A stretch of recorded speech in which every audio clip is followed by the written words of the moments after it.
How can school leaders create environments where both teaching excellence and student achievement naturally flourish?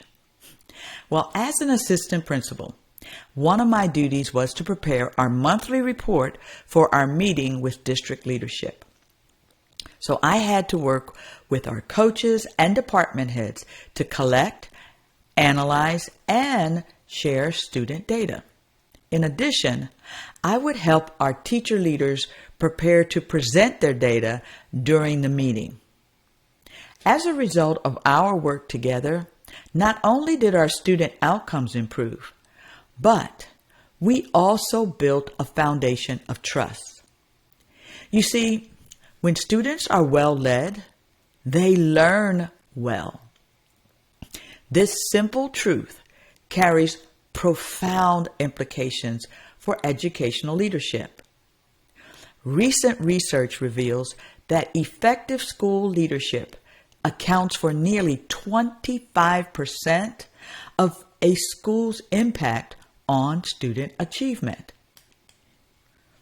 The key lies not in implementing more programs or initiatives, but in creating systems that protect and prioritize what matters most: quality instruction and student learning.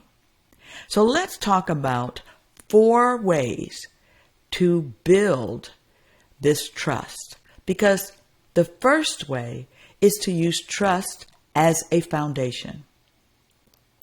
Leadership begins with trust building. When administrators consistently demonstrate presence in classrooms, engage in meaningful conversations with staff, and follow through on commitments, they create the foundation for sustainable improvement. Teachers who trust their leaders are more willing to innovate and take instructional risks that benefit students. Now, once you've built trust, you need to protect learning spaces. You see, one of the most critical leadership responsibilities is defending instructional time. Schools lose between 16% and 25% of learning time to various disruptions. So effective leaders establish clear protocols for managing interruptions, create master schedules that maximize learning blocks, and set boundaries around administrative demands on teachers. Now we're going to move to evidence-based decision-making, because strong leaders use data to guide their actions rather than relying solely on intuition. This means regular analysis of student achievement data, monitoring of attendance and engagement patterns, and tracking implementation of instructional initiatives. Most importantly, it means using feedback loops to refine approaches based on what's working. And last but not least, teacher development. It is critical because research consistently shows that classroom instruction quality is the most single important school-based factor in student achievement. Effective leaders prioritize student growth through targeted professional development, structured collaboration time, and regular constructive feedback. They create the conditions that allow teachers to focus on their craft and enhance their skill set rather than on administrative tasks.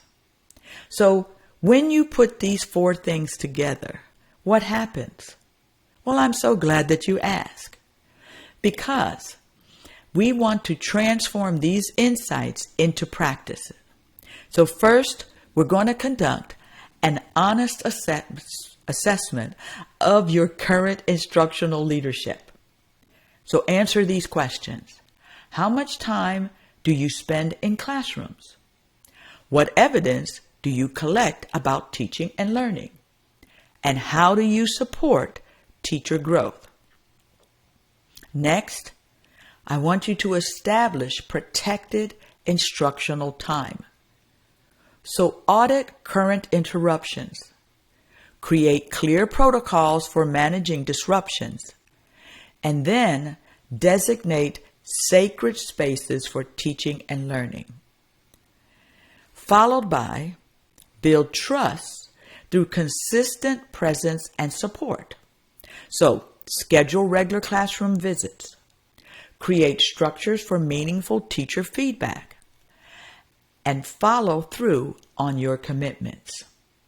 And last but not least, use evidence to drive improvement.